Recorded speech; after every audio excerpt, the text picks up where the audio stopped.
কাল কিয়ামতের মাঠে বাঁচাবো। আমি দাড়ি ছেড়ে দিয়েছি কেন?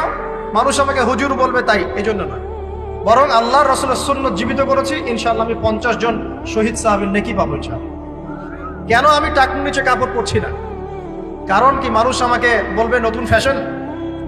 না, আমি এই কারণে পড়ছি যাতে রাসূল সাল্লাল্লাহু আলাইহি ওয়াসাল্লাম কাল কিয়ামতের মাঠে এই সুন্নাহর উপর আমল করার জন্য আমার পক্ষে সুপারিশ করেন।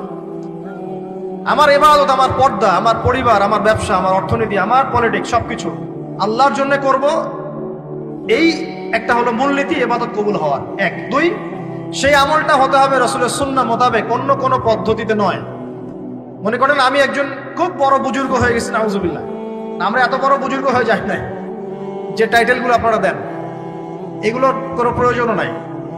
এখন একজন বড় বুজুর্গ এসে যদি আপনাকে কোনো ইবাদতের পদ্ধতি শিখিয়ে দেয়, এই পদ্ধতিতে ইবাদত করো, অনেক ভালো হবে, কিন্তু ওই পদ্ধতির সাথে রাসূলের এবং সাহাবীদের পদ্ধতির কোনো মিল নাই।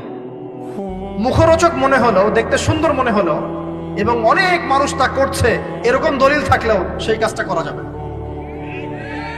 কারণ কি? কারণ সেই কাজটা রাসূল সাল্লাল্লাহু আলাইহি ওয়াসাল্লামের সুন্নাহ মাফিক হয়নি। আল্লাহ রাসূল করেন নাই, সাহাবীরা করেন নাই, বাস আমি করব। ইমামরাও করেন নাই, পরবর্তী জেনারেশনের কেউই করেন নাই।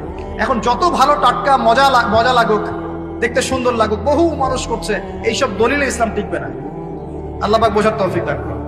1 নম্বর শর্ত, আল্লাহর সন্তুষ্টির জন্য হতে হবে। 2 নম্বর, রাসূলের পদ্ধতিতে হতে হবে। 3 নম্বর, খুব ডিফিকাল্ট, 3 নম্বরটা বেশি ডিফিকাল্ট। প্রথম 2টা পার হয়ে গেলেও 3 নম্বরে গিয়ে আমরা আটকে যাচ্ছি আর কি। বলবো? রাগটা করবেন না তো? 3 নম্বর হচ্ছে রিজিক হালাল হতে হবে।